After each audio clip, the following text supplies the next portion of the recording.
If you've ever looked at someone else's success and felt that knot in your stomach, that little voice whispering, if they win, I lose, then I'm going to be straight with you. That mindset is killing your success. And the most dangerous part is you might not even realize you're doing it. This isn't just about jealousy or envy. It's about a mental trap that keeps you working harder, feeling worse, and getting further away from your own potential. And in this video, I'm going to show you how society wires us into constant comparison, why that thinking is so toxic for growth, and 3 steps with practical exercises to get out of the comparison trap and into an abundance mindset that makes success inevitable. Now, if you skip this, you might spend your life running a race that you never needed to be in, measuring yourself against people who were never even your competition in the first place. Hi, I'm Arina Papa, founder of the AP Method, and if you're ready to do life, love, and success in a way that actually gets you results, then this channel and this video is for you. Now let's get into it because I have been in this trap myself before. There have been times in my past where every win someone else had felt like a direct threat to me. I wouldn't have admitted it out loud at the time, but inside I was thinking, well, if they get that client, if they hit that milestone, that means less for me, right? I didn't know it at the time, but I was living in what psychologists called a scarcity mindset. And Dr. Stephen Covey, author of The 7 Habits of Highly Effective People, describes this mindset as believing that resources, opportunities, and success are finite, like slices of a pie. If someone else gets a big slice, you believe there's less left for you.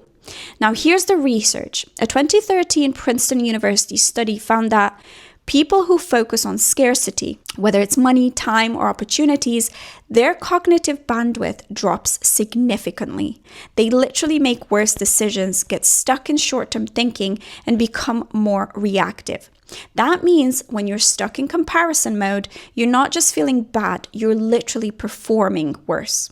So let's talk about some steps to overcome this if you've experienced it. Now recognize when you're in scarcity frame. Now for the next 7 days, every time you see someone else's success, online or in real life, pause and check out your first emotional reaction.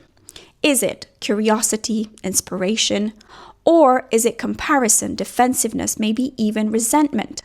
Now write this down because awareness is the first crack in the armor of a bad habit. And here's why this matters. When you're in scarcity mode, you stop running your own race.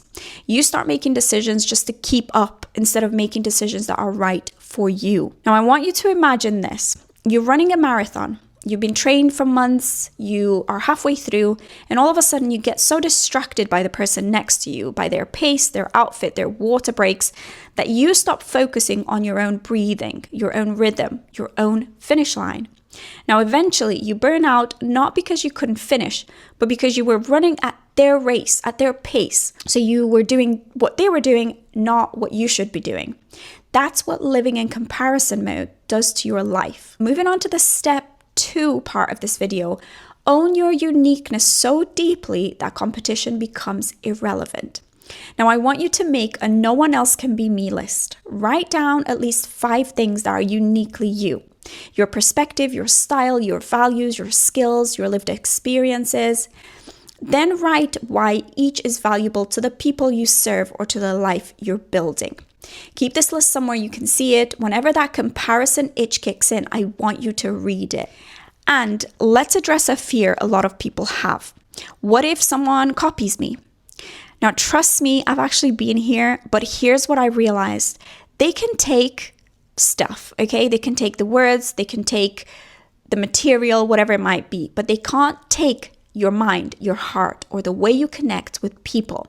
Without being you, quite literally, they can't go far. So when you're anchored in your own voice and style, you stop worrying about being taken from because you know it can't be replicated. And organizational psychology backs this up as well. People with a strong sense of personal identity are less likely to feel threatened by others and more likely to collaborate.